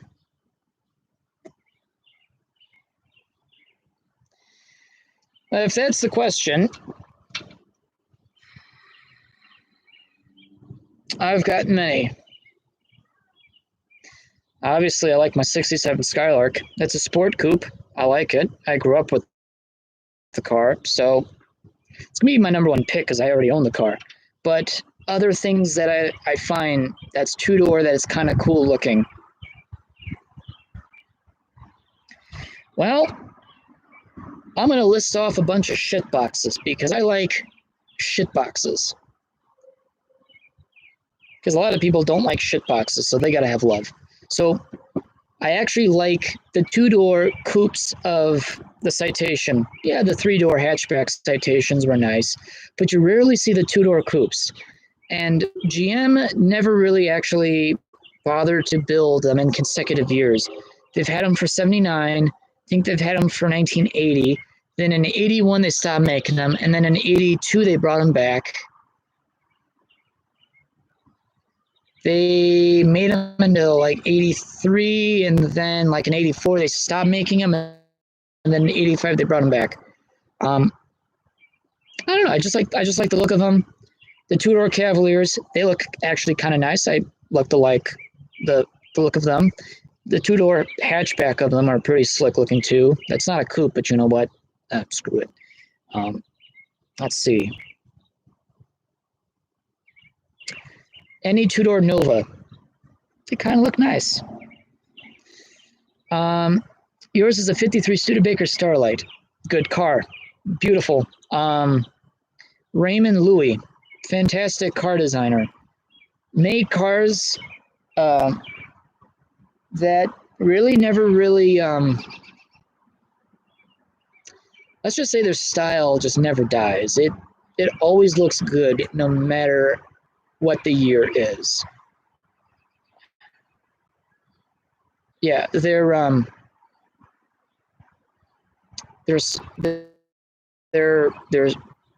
Hawks are just really good looking cars. Granted, Studebaker had no money by 1959. And I'm going to talk about Studebakers now, because you know I'm going to be talking about Studebakers. So by 58, they realized it's hard enough to compete with them. 57, 58, you've got the U.S. recession hitting. They bought out Packard a few years ago, but Chrysler, Imperial, and Cadillac are taking huge hits at Packard to the point where they obviously can't even compete, and they can add as much optional stuff as standard. While they're very classy looking cars, you know, they're not building as many as they used to. It's not turning as much a profit. You can't keep the lights on for too long. Larger Studebaker cars, their full-size lineups, more appeal to the blue-collar man. GM and Ford can make a base model car. I know more than you about Studebaker. You probably do. I just know enough about different types of cars to stay out of trouble. And then in 59, they made the Lark, which I think was their best creation. They kept the Hawks, which is probably a good thing because they needed something sporty to sell along with economy cars. Although Nash was really the ones that started the economy. There's Allstate, there's Henry J, an American economy car that people wanted to buy. And the Lark suited that very well.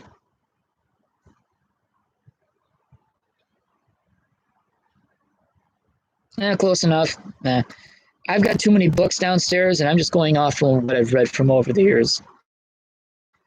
Lark had its good year in 59, because of course there's no other offering for a small car besides Nash Rambler products, which had their own little following, much like you had a Lark. Which year? I actually figured Lark's just a very nice conventional car, much like a Valiant, conventional, definitely better looking than a Valiant.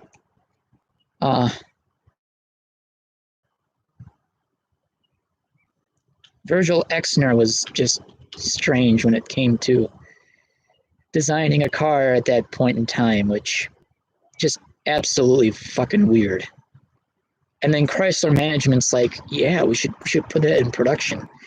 Yeah, let's put lines on a car that probably shouldn't belong there, but we'll do it anyway.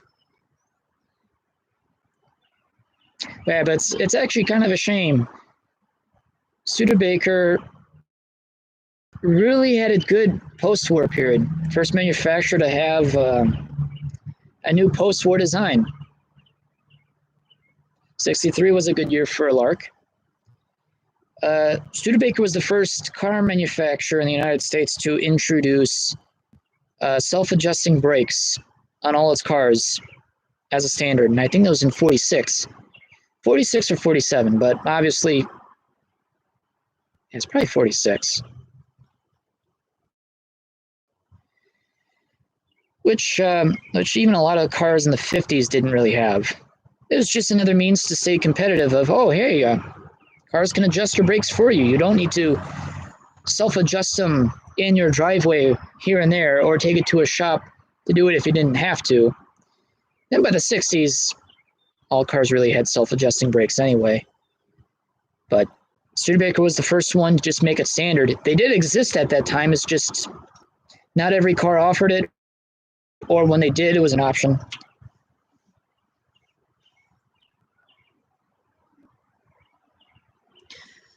Studebaker engines were really, really fun.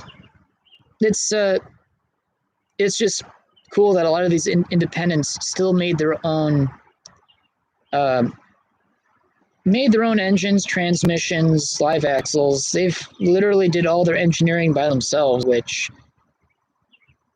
when you think for a company that's kind of on its way out, it's still impressive when you think about it that they were still willing to actually, they had the pride to build and design their own power plants, their own power teams and whatnot. It's much like Chucker Cab, until they realized the straight six flat, was it a flathead engine or was that an L head? I forget.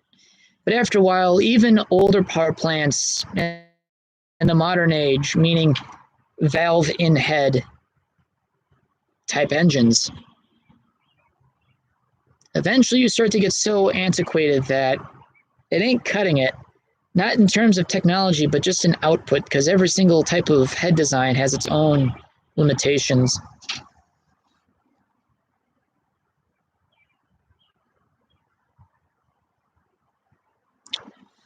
Yeah, it was actually the oldest car manufacturer.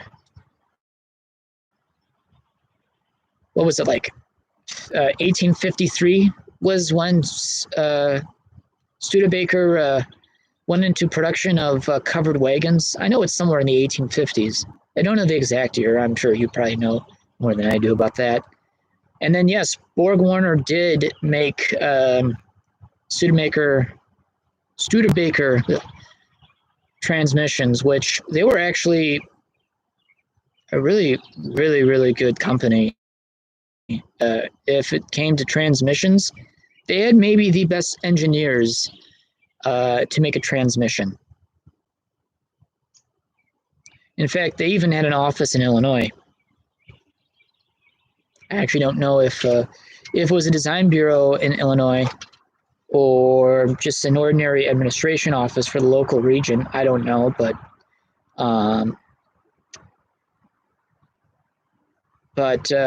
one of my exes, whose relatives actually used to work for Borg-Warner back in the day. Yeah, there was, because I don't know, Borg-Warner, they had their race. I don't know if it was a race. I know they sponsored a race for a long time, or there was a race named after them. And I think I'm just going to go right off my ass on this. But on one of the racing trophies in America, they do have the words or the name of Borg-Warner on the trophies. And I've asked a lot of people who were there at that time to say, do you know what a Borg-Warner is? And a lot of them just stared at me with just blank stares because they don't know what the hell I'm talking about. It's like, well, it's a transmission. And if you could get a Borg-Warner transmission in your vehicle, you had something that was actually technically pretty good. A lot of other manufacturers were close behind, but Borg-Warner was quality. I think they were a lot more robust. They had a lot more better engineers who understood that field better than others. Borg Warner is actually known to be making the best planetary gears there is.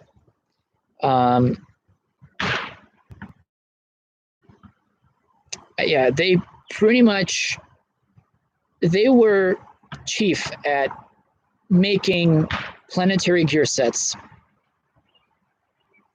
Because I think a lot of people were not too sure about how to go about constructing the best planetary gears for automatic transmissions or semi-automatic transmissions.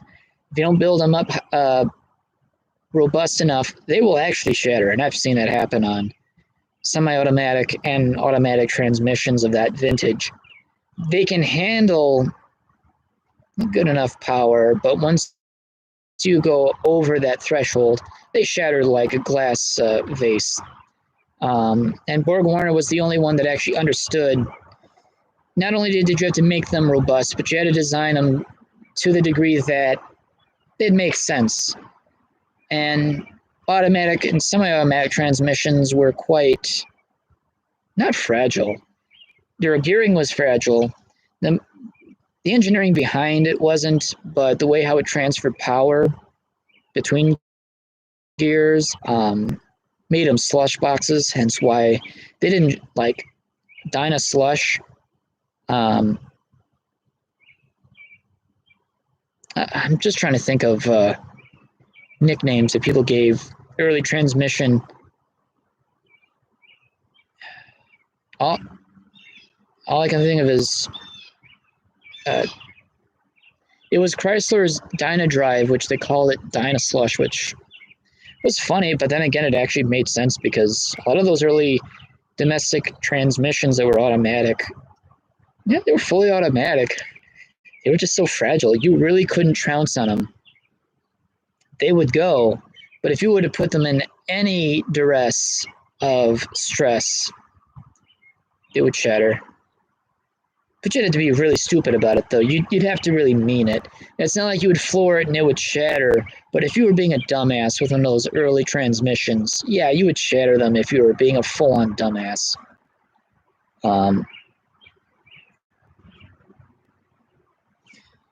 GM was actually experimenting with clutchless semi-automatic transmissions in the mid-30s. And they were put into Buicks before they were put into Oldsmobiles. And it was actually technically a 3-speed GM unit, before they went to column shift, and fully clutchless. There was no clutch to speak of, whereas on semi-automatic transmissions, you had a clutch to get it into first gear, and then transition from first to second to third didn't require a clutch, which caused problems. GM had experimented in 38, a 3-speed semi-automatic transmission that was a manual gear shift but had no actual clutch pedal to engage. It just literally worked as such. I should read more about it. I actually have the article. It's just pretty fascinating.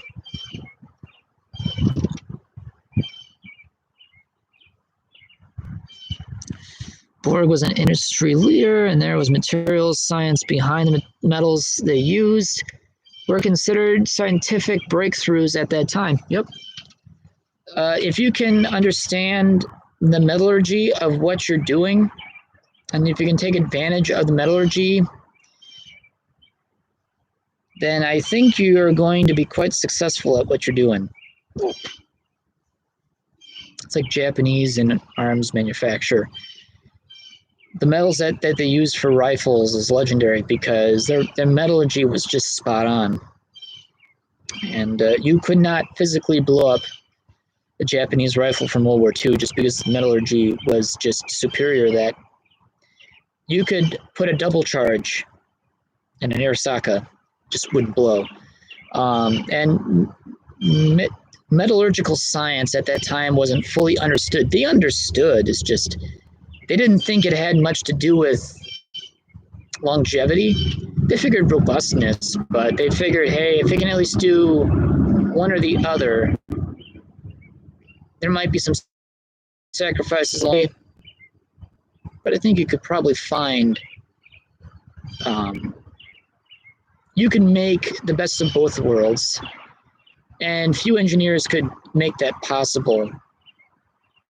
And the design was actually just quite. It's sitting right in front of your face. You just gotta keep tweaking it.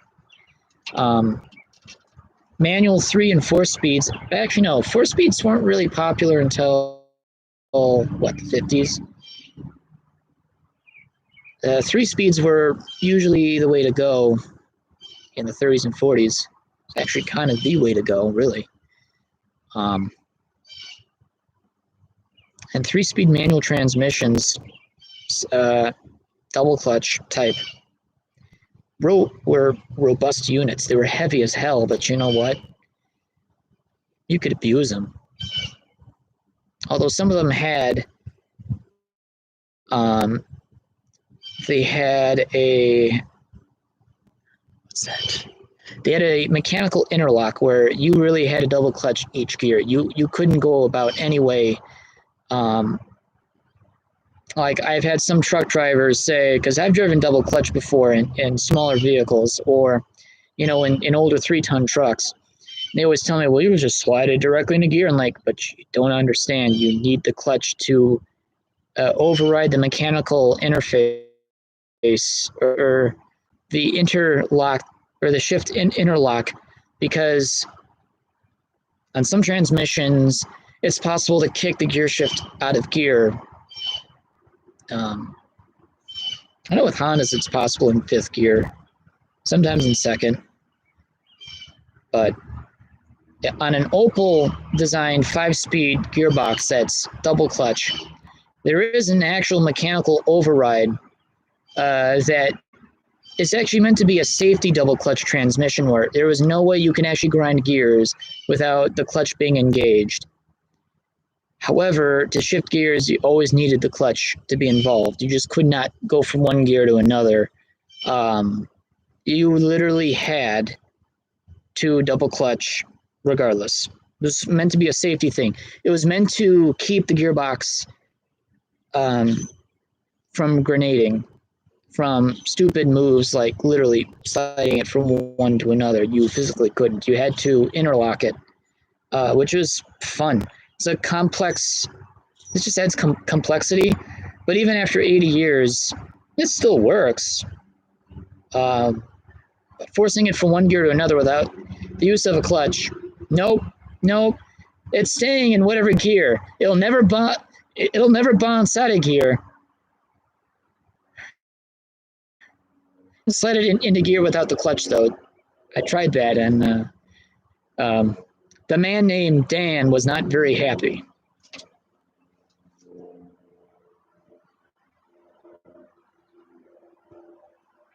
Dude, it is so refreshing to listen to someone who knows what they're talking about, and everyone is such a poser.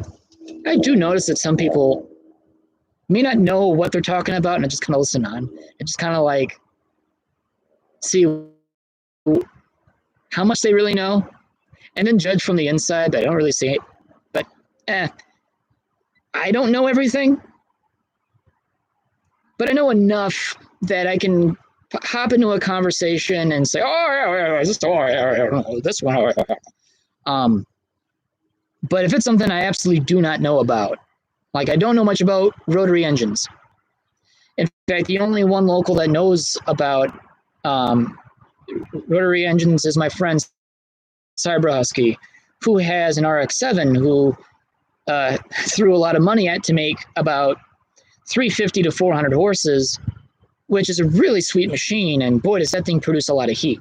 I only know that a rotary engine makes a ton of heat, which will bake either leg that you're sitting on one side of the transmission tunnel. It sounds really nice. It makes fireballs. And there's so many different seals you have to learn about, and if you forget a seal, it won't work, or it won't work very properly. Rotary engines are fun, but I've never really done any work on them to really know much about them, and frankly, I just don't really know more about them. But I know enough to not get in trouble, but I don't say much more than I need to. And as far as safe from user error for the shift interlock for certain types of double clutch transmissions. Yeah.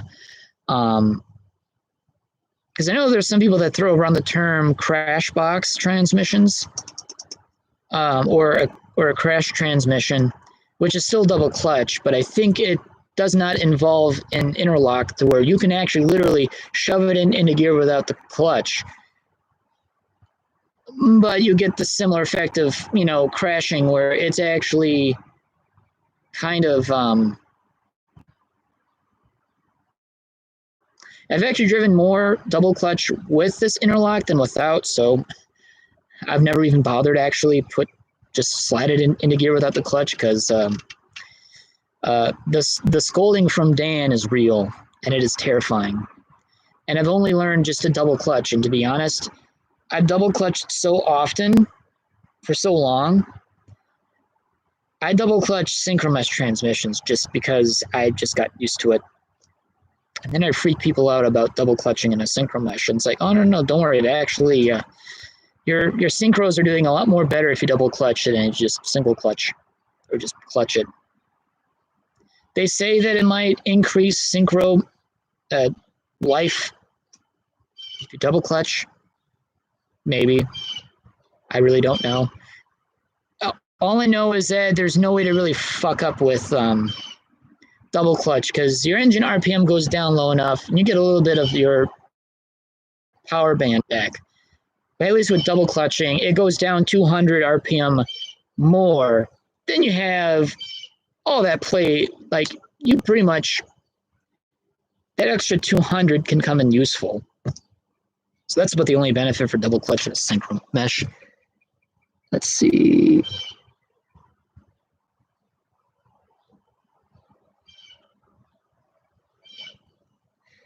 The Winkle Bros, yeah. No, the Winkle engines are pretty fun. Mazda, NSU. I think they're really the only ones that actually mass produce them to a good extent. GM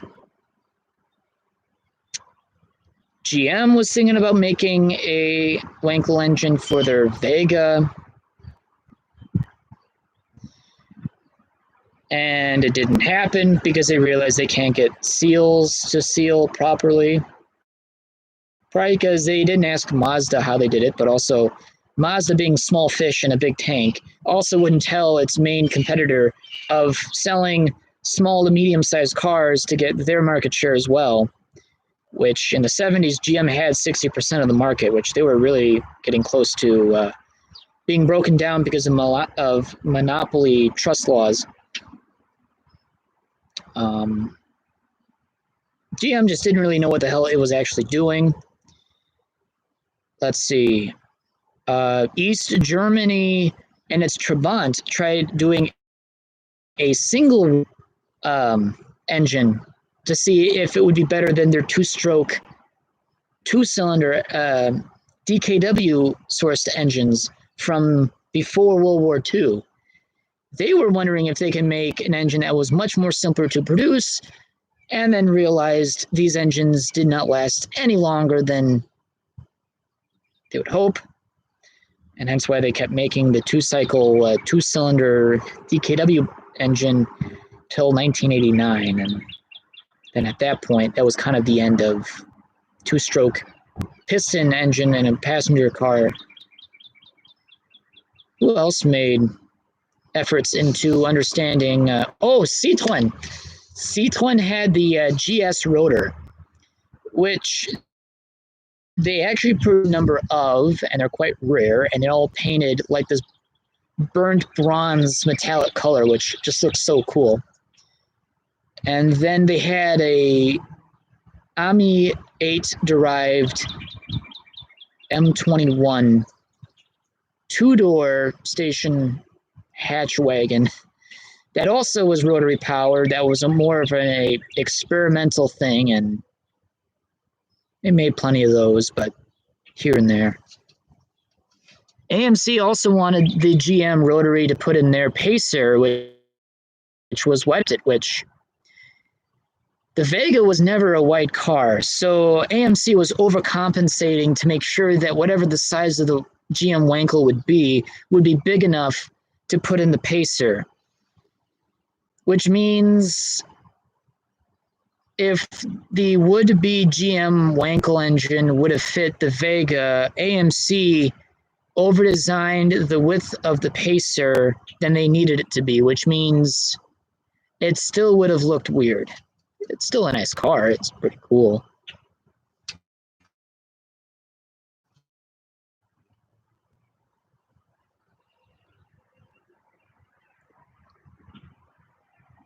Trabants are really interesting cars. There's actually quite a few of them in Wisconsin. There was a 75 Trabant that I found quite a long time that has some intermediate parts. It's got a late 70s bumper set.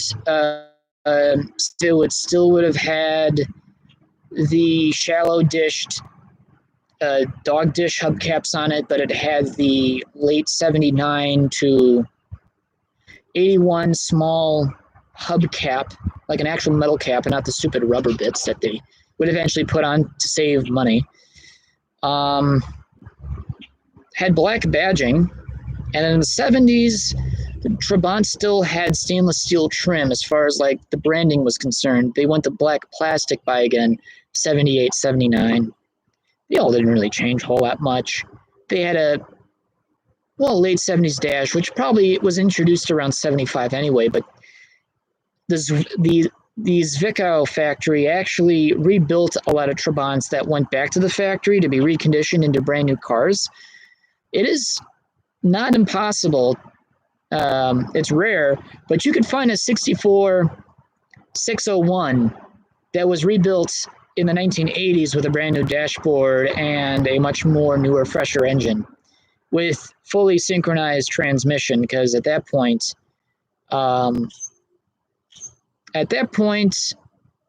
only first gear was not synchronized, but 2, 3, and 4 were synchronized. And I don't think it changed until like 65 or 66 did all forward gears were all synchronized. The 57 to 1960 P50 Trabants, they all had non-synchro mesh forward gears. But since they all bolted on the same way, you can get a later transmission board on an earlier Trabant. It worked just fine. It's literally same damn engine since 35. Since the F8 Arbiter class. Meister class? I forget. It's all DKW. Deutsches Kleinwagen.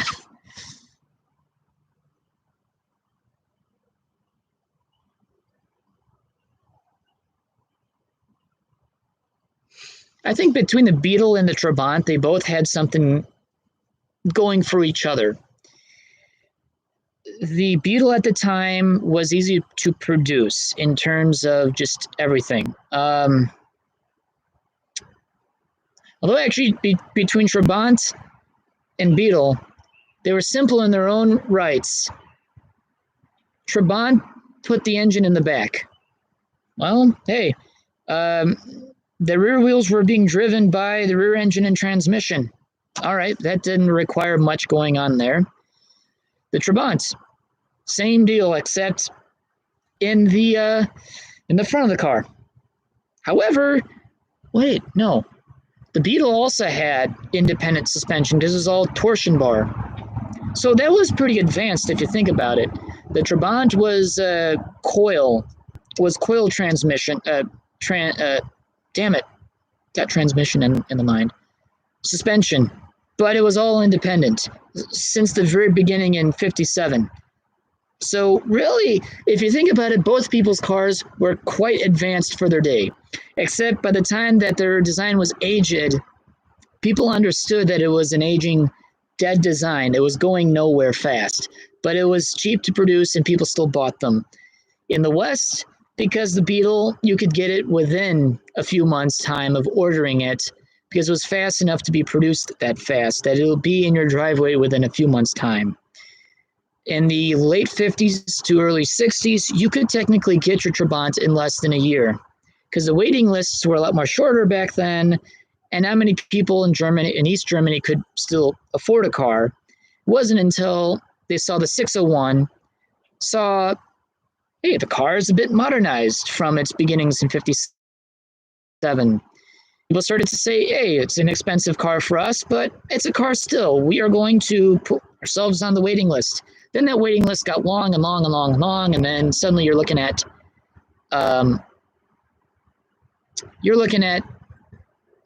they say it was 11 years average to wait for a Trabant. And it was an average 9 years for a Wartburg 535, which was a fully metal car, unlike Trabant's. Trabant is much like a Saturn, except Duroplast, a material that you cannot break down in any way. West Germany tried to find a way to break down Duroplast and then realized it gave out more chemicals than it should have. So they ended up lining driveways as a means to dispose of them because you could not literally destroy Duroplast. It's just a thermal set that you literally is not biodegradable. You couldn't break it down to make anything else.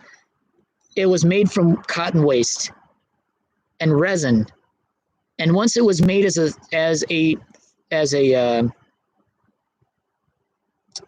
a thermal set bit of protoplastic, its uses after that was nothing. It was literally as it is. You couldn't use it for anything else. So really, a Trabant is like a diamond. It's forever. The metal shell on the inside is double thick compared to an average car.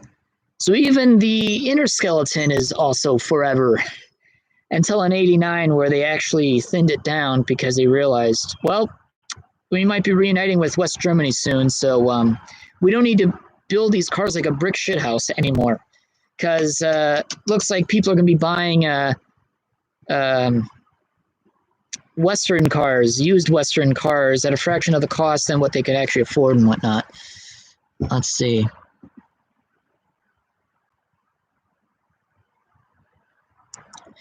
Yeah, and for the Trabant, since it's all two-stroke engine until 89, and then in 89, 90, and I believe in 91, they had the Polo 1.1 liter engine, which is a Volkswagen Polo engine that is only specifically built for Trabant. There are very few interchangeable internal parts between a 1.1 Trabant engine designed by Volkswagen and a 1.1 Polo engine also designed by Volkswagen. Literally, their engine and transmission are not interchangeable. Think about that. Although their 1.3 liter engine for the Wartburg was, I believe, in some ways interchangeable with other Volkswagen products, except the transmission. That was specifically for Wartburg only, which had to modify the front engine frame for the new engine, along with the engine bay structure. Same with the Trabant. They had to redesign the whole front end of the car to accept the slightly bigger engine. Actually, it's just a bigger engine, but let's see.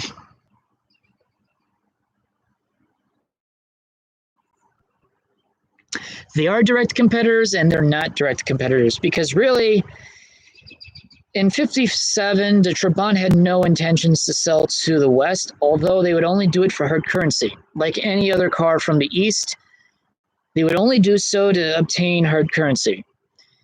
That I know for a fact. They know that they can compete by underselling their cars at dumping costs. Yes, you could sell a Trabant for what under a cost to make a Volkswagen Beetle. Let's see, how much power do I have left? 19% battery left? I got some time. However, they wouldn't be making any cost on the building of the cars. They're just only getting the hard currency out of it. Yes, it's a competitive buy, but mechanically they both cost roughly around the same type of technological cost to produce. Thermoset technology is considered to be expensive compared to sheet steel. It's easier to stamp out from a large spool of sheet steel stock than it is to be sourcing jean fiber or cotton waste. Or if you're German out there, Baumwolle. And a lot of this stuff was sourced from the Soviet Union, which gave it to East Germany for free. So the cost of materials was nothing, actually. But production to get everything working, the thermoset technology, while it was innovative, was quite costly, and it wasn't very fast. You were technically screwed on how fast the machine would go, which at the time that a trunk lid for a Trabant could be pressed into a thermal cell, might take about 20 minutes or so to fully set. Maybe I'm exaggerating. Let's say 10 minutes. It takes 10 minutes for a trunk lid to thermally set into its new form permanently and forever like a diamond. Whereas stamping in the front or the hood of a Volkswagen Beetle, they can probably stamp 300 of them in 1 hour. Or who knows, 100 in the same amount of time. Just cost-effective wise, not very efficient for the Trabant. Their other sheet steel components were efficient. They produced as much sheet steel components for the inner structure as they can. They were totally saddled by the thermoset production line. Literally, the machines can only set these panels only at a specific speed, and it couldn't be any quicker. The longer you go with thermoset, even better it becomes, although it becomes risky because it might shatter. Whereas if you go a medium time length for it to set, still becomes elastic. So you can take a mallet to a fender of a Trabant, and it'd kind of be like it would kind of be like the edges of like an AMC Eagle fender flare, where it's plastic but it's kind of rubber and it has some give, but it's hard enough to crack. Same sort of thing.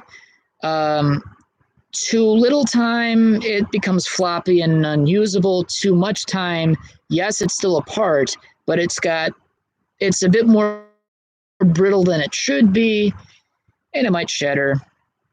In between, you got some give where it will come back to its original form.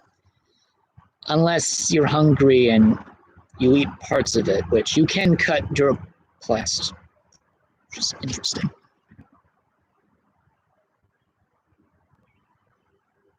Oh yeah, like just it's disgusting what I do know. And I do not claim to know everything because that's also bullshit. But yeah, I scare people to what I know.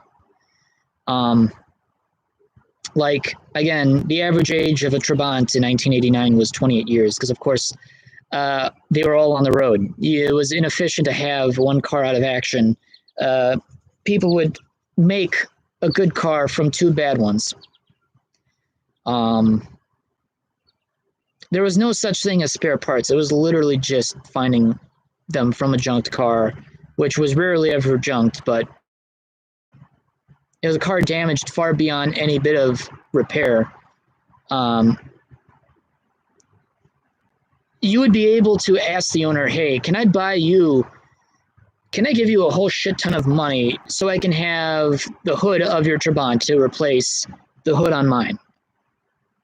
And often enough, you'd be paying double than what the factory would probably charge, which honestly, the supply of what Duraplast is made out of was free from the Soviet Union as a gift. And it was also slightly radioactive. I mean, I'm not surprised. But yeah, literally the materials used to make the panels of the Trabant was literally given for free by the Soviet Union, and the East Germans were like, oh, fuck yeah. We don't have to spend any more on that. Soviet Union's like, oh, sweet, we have someone that we can give our spare scraps to. Germany being a chemical giant, they found ways to make thermoset possible. And really, Duroplast has been around since the 1930s. It's not new technology. The F8 rear end, it's not the Meister. No. There's the Meister class.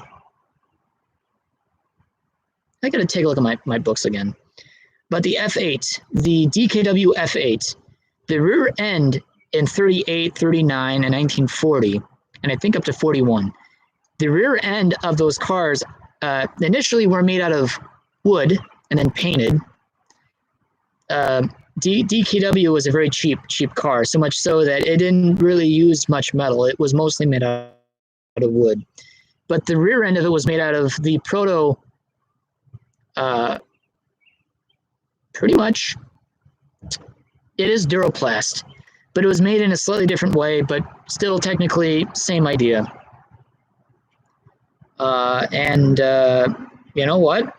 Germans said, "Fuck yeah, we're in a war, and we need as much metal as we can."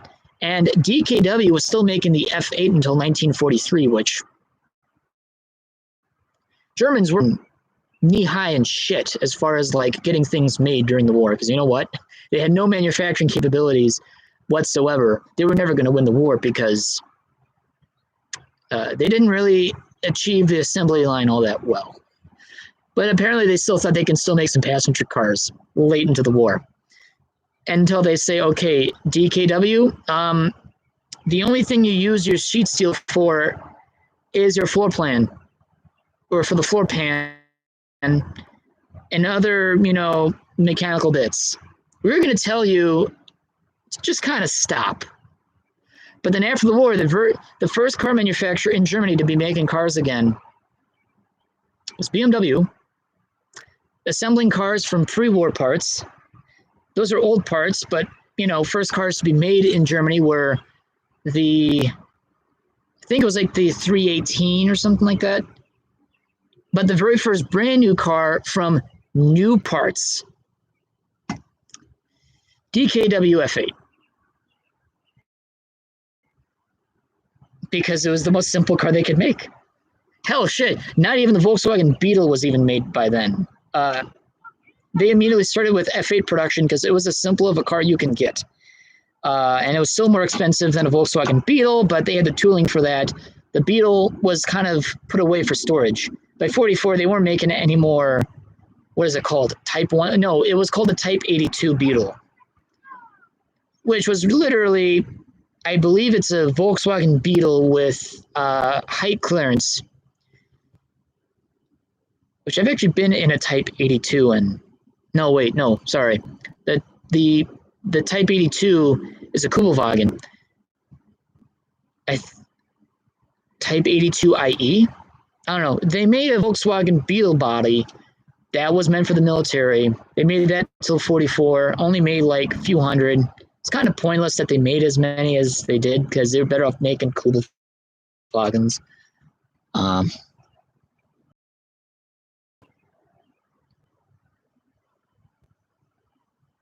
Yeah, pretty much.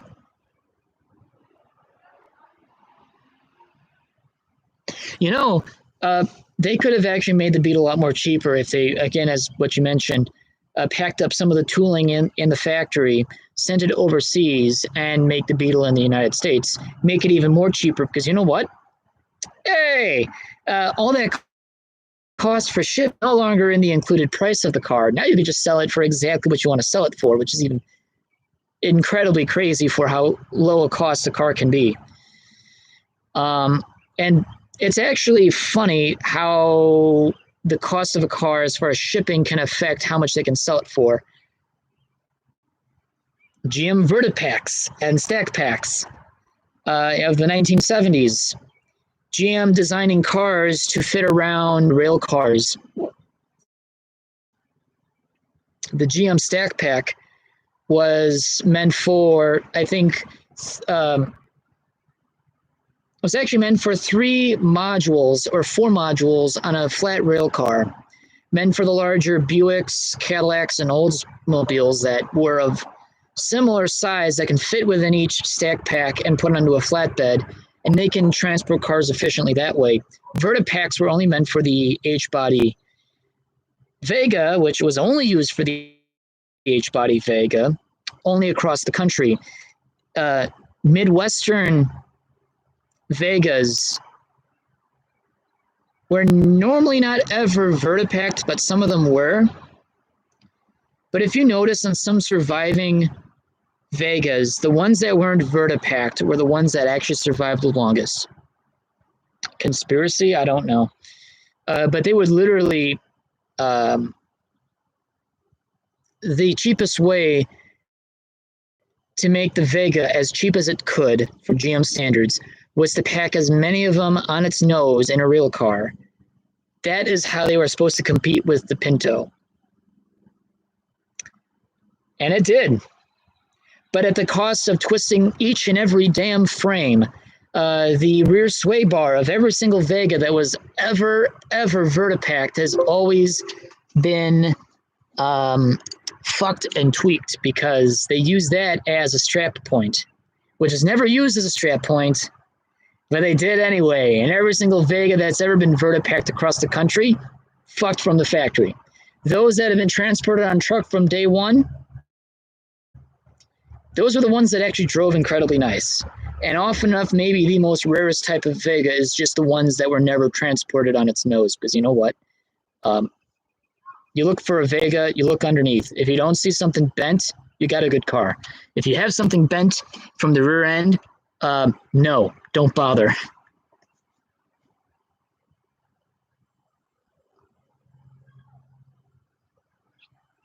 Wait, Volkswagen also did vertipacking as well, or it's did their own. That I did not know. Wouldn't surprise me. That is fascinating. Let's see, how much battery power do I have left? I got 12 minutes.